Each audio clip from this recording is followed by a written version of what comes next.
ये हिंदी जगत का महामंच। और अमित जी, आप जब सामने होते हैं शब्द हमेशा कम पड़ जाते हैं, समझ नहीं आता शुरू कहां से करें। लेकिन मैं आपकी इजाजत के साथ, क्योंकि आपके पिताजी की कविता की कुछ पंक्तियां हैं, इसीलिए तू बोलने की हिमाकत में करूंगी। तू न रुका है कभी, तू न थमा है कभी, तू न मुड़ा है कभी, की शपथ की शपथ की शपथ, अग्निपथ अग्निपथ अग्निपथ। क्योंकि अमूमन इतना वक्त कोई एक इंडस्ट्री में अगर बिताता है, उसके बाद जब हम उस शख्स के समक्ष बैठते हैं तो हम बीती बातों के बारे में बात करते हैं। लेकिन ये तो 3 फिल्मों की शूटिंग एक साथ कर रहे हैं। अभी भी एक शूट से लौटे हैं अमित जी आप? जी, अब चल रही है अभी शूटिंग इसकी।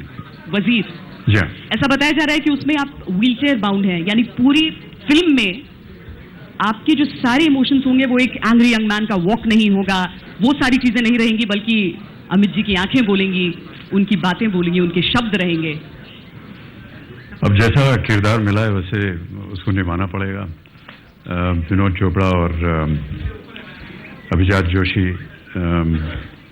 इनकी फिल्म है, उन्होंने इसकी पटकथा लिखी है और उसमें ये एक अपाहिज है, तो ऐसी भूमिका निभानी है, इसलिए कुर्सी पर कुछ ऐसा समझ नहीं आता जो बचा हो, लेकिन फिर भी आप कुछ नया निकाल कर ले आते हैं। पा के बाद मैं नहीं निकालता हूँ, वो लोग निकाल रहे हैं। लेकिन चुनते तो आप ही को हैं, आप ही की तस्वीर, आप ही का अक्स उमड़ता है। भाग्यशाली हो कि इस उम्र में भी कुछ लोग चुन लेते हैं मुझे। सचमुच किसी को भी फिल्म बनाने का मौका मिलेगा, पहले हीरो के चॉइस आप ही होंगे। ऐसी कोई बात नहीं। इसके अलावा एक दूसरी फिल्म आप कर रहे हैं जो है शमिताभ। जी हाँ, ये बहुत बोलचाल की भाषा में होता है, अमिताभ शमिताभ, ये उसी तरह का शमिताभ है? ये तो देखने के बाद पता चलेगा। अभी लेकिन वो पहले रिलीज होने वाली है फिल्म। जी हाँ, वो 6 फरवरी को रिलीज होगी। लास्ट स्टेजेस में ये जी आर बाल्की, जिन्होंने मेरे साथ चीनी कम और पा फिल्म बनाई थी जी। इसमें धनुष हैं जो कि दक्षिण भारत से, रजनीकांत के सन इन लॉ, और अक्षरा कमल हसन की सबसे छोटी बेटी, ये उनकी पहली फिल्म है, तो हम 3 हैं इसमें। बहुत बढ़िया। और एक फिल्म आपकी आ रही है पीकू। पीकू जी। जितने भी लोग ट्विटर पर आपको फॉलो करते हैं, और सारे करते हैं मुझे लगता है, कोई ऐसा नहीं होगा जो नहीं करता होगा, उसमें आपने जिक्र बहुत बार किया है कि आपको अपने पुराने दिन याद आ रहे हैं, बहुत सारी चीजें। और जब हमने देखा तो पता चला जब आप ग्रेजुएशन करके कोलकाता गए थे तो वहां पर एक बॉक्स वाला की तरह वहां पर आप काम करते थे। हालांकि हम सब चाहेंगे कि आप बांटे, क्या था वो दौर, क्या है वो सारी चीजें? वो क्योंकि इसकी शूटिंग कलकत्ते में हो रही थी, तो जितनी भी पुरानी यादें थी वो सब सामने आ रही थी। ग्रेजुएशन करने के बाद दिल्ली से नौकरी ढूंढने गया था मैं कलकत्ता, और वहाँ पर 7 साल में रहा। तो अब तो बहुत बदल गया, लेकिन जब उन गलियों में जाते हैं तो पुरानी यादें याद आती हैं। एक बॉक्स वाला क्या करता है?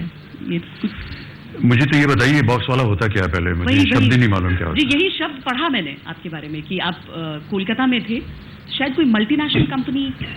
जी नहीं, ये एजेंट ब्रिटिश एजेंसी हाउसेज होते हैं जो कि मैनेज करते हैं किसी का बिजनेस। अब उनको बॉक्स वाला कहते हैं, मुझे मालूम नहीं क्यों बॉक्स वाला कहते हैं, लेकिन जी हाँ, उनके यहाँ नौकरी की थी मैंने। उनके यहाँ 7 साल का वक्त? जी 7 साल। जिसके बाद अमित जी उसके बाद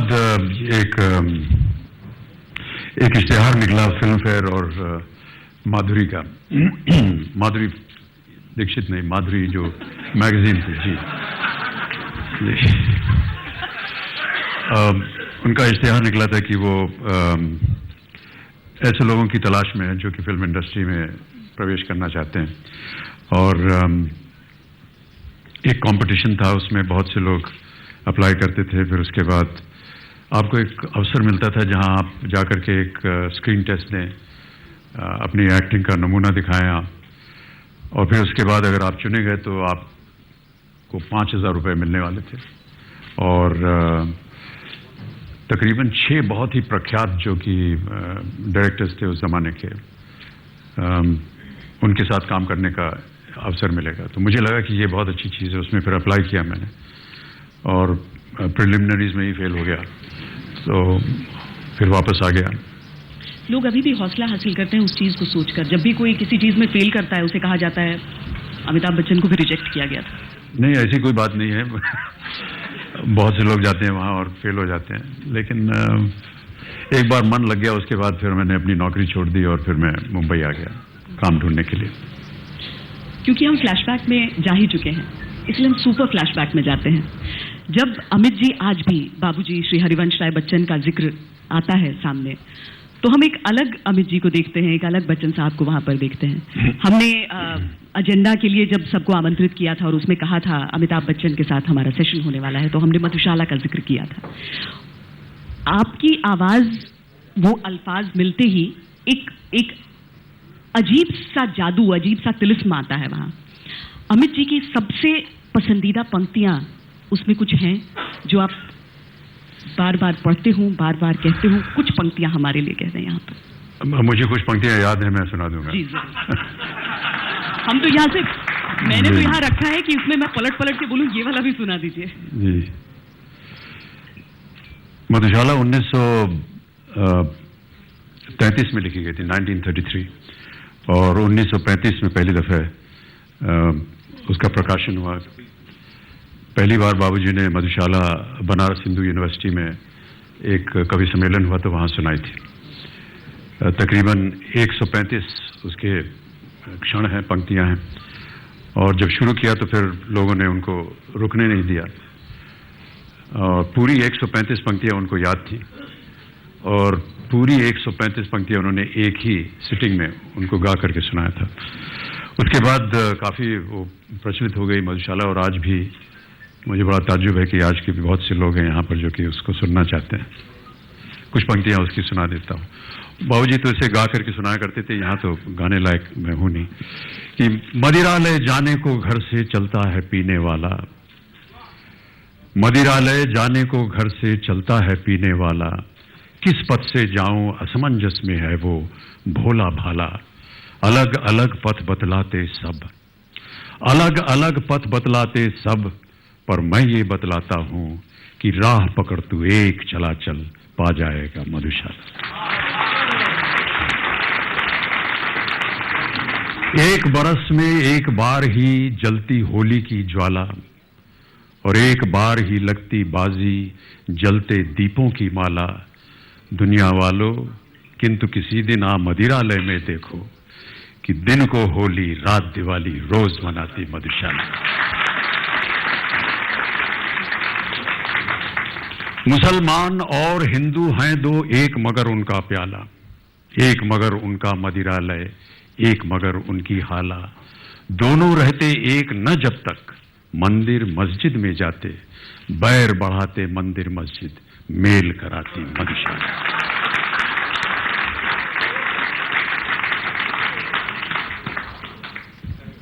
बाबूजी ने कभी मदिरा पान नहीं किया,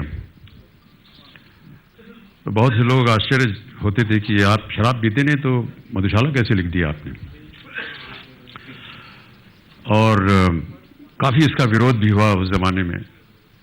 ऐसा विरोध हुआ कि मधुशाला जो है वो जो नई पीढ़ी है, जो नौजवान पीढ़ी है, इसको गुमराह कर रही है। और बात होते होते ये गांधी जी तक भी पहुंच गई, महात्मा गांधी जी के साथ। तो गांधी जी ने बाबूजी को बुलाया और कहा, पढ़ो क्या लिखा है तुमने। तो उन्होंने पढ़ के सुना, उन्होंने कहा इसमें तो कोई खराबी नहीं है, तो बच गए बाबूजी, उन्होंने कहा। लेकिन ये बात उनको कई बार आती रहती थी कि आप पीते नहीं हैं तो कैसे लिखते हैं आप। तो बाबूजी ने अपने एक संस्करण में परिशिष्ट में लिखा है उन्होंने कि अचानक उनको याद आया कि वो कायस्तों के कुल में पैदा हुए थे। कायस्त जात होती है, पता नहीं आप में से कोई हम यहाँ पर।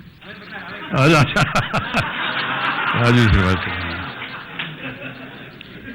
तो कायस्तों के कुल में पैदा हुए जो कि पीने के लिए बहुत मशहूर थे और प्रसिद्ध थे। और पृथ्वीराज चौहान जब अंधे किए गए और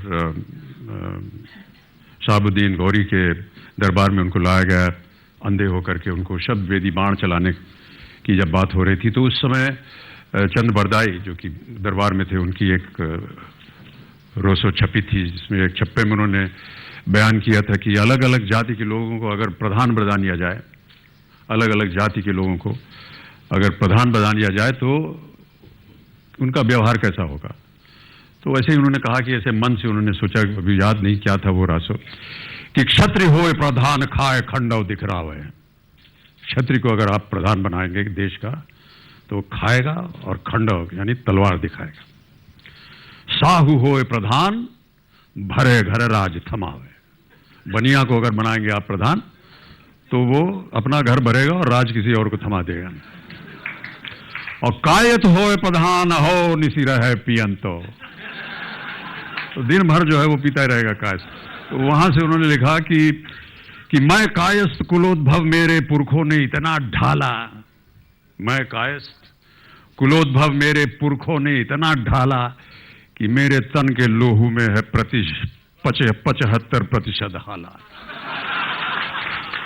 और पुश्तैनी अधिकार मुझे है मदिरालय के आंगन पर, पुश्तैनी अधिकार मुझे है मदिरालय के आंगन पर, मेरे दादों परदादों के हाथ बिकी थी मधुशाला। फिर मृत्यु के ऊपर भी उन्होंने लिखा था, थोड़ी सी गंभीर है वो बातें,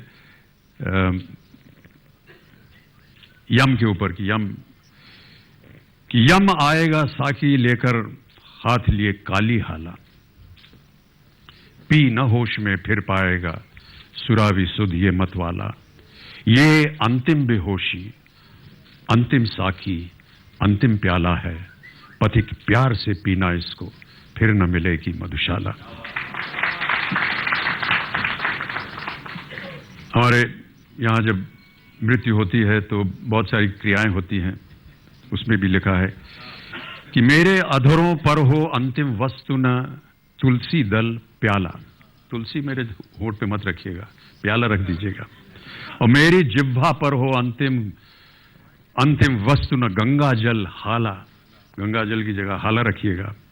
मेरे शव के पीछे चलने वालों याद इसे रखना, राम नाम है सत्य न कहना कहना सत्य। बाबूजी की कई कविताएं हैं जो बच्चे पढ़कर बड़े होते हैं, चाहे वो बाट की पहचान करनी हो, संबंधों के बारे में कहा जाए। एक कविता अगर आप मेरे निवेदन पर सुना दें, इस पार प्रिय मधु है तो। वो लंबी है बहुत कविता, कुछ पंक्तियां, कुछ हल्की फुल्की चीजें आपको सुना देता हूं। और हमारे जमाने में मैं 1958 की बात कर रहा हूं, घर में ऐसा वातावरण होता था कि अब लड़का स्कूलिंग हो गई, अब स्कूल के बाद कहाँ जाना चाहिए, तो हमेशा ही रहता था कि ग्रेजुएट एक बहुत बड़ी चीज होती थी, ग्रेजुएट हो जाओ यार। आजकल के नौजवान तो 5-6 साल की उम्र से बता देते हैं कि उनको क्या करना है। और यहाँ पर सब बहुत ही विख्यात और शानदार क्रिकेट के महारथी बैठे हुए हैं, इनको और कहीं ना कहीं इनके मन में आया होगा कि हम जाकर के क्रिकेट खेलेंगे, और बहुत पहले से तैयारी कर दी। हमारे ज़माने में ये था कि माँ बाबू जी कहते थे ग्रेजुएट हो जाओ। तो मैंने सीनियर कैम्ब्रिज किया था, उसके बाद ग्रेजुएशन किया 3-4 साल यहीं दिल्ली यूनिवर्सिटी से।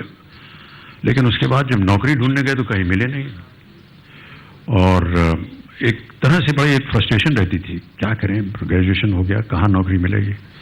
तो हम लोग साथीगण सब बैठ करके यहीं दिल्ली के कॉफ़ी हाउस में बैठ करके कोसते थे, यार ग्रेजुएशन हो गया, कहीं नौकरी नहीं मिल रही, क्या किया जाए।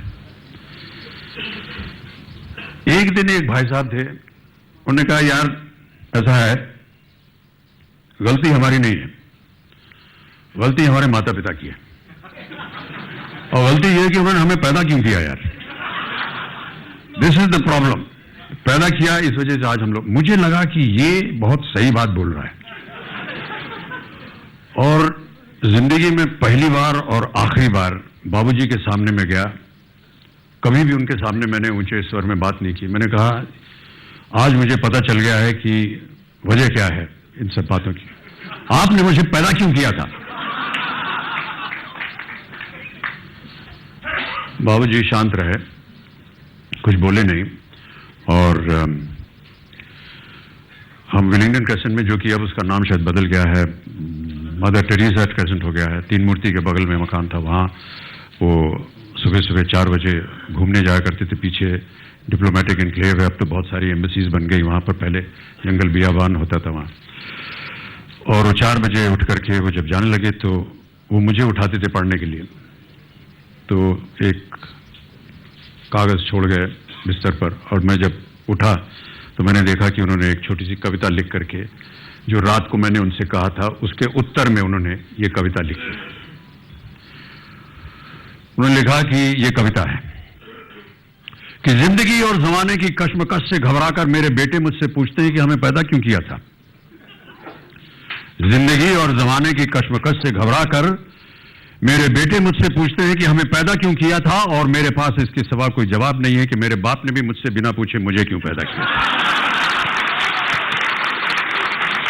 और मेरे पास इसके सिवा कोई जवाब नहीं कि मेरे बाप ने भी मुझसे बिना पूछे मुझे क्यों पैदा किया था, और मेरे बाप को उनके बाप ने बिना पूछे उन्हें, और उनके बाबा को बिना पूछे उनके बाप ने उन्हें। जिंदगी और जमाने की कश्मकश पहले भी थी, आज भी है, शायद ज्यादा, कल भी होगी, शायद और ज्यादा।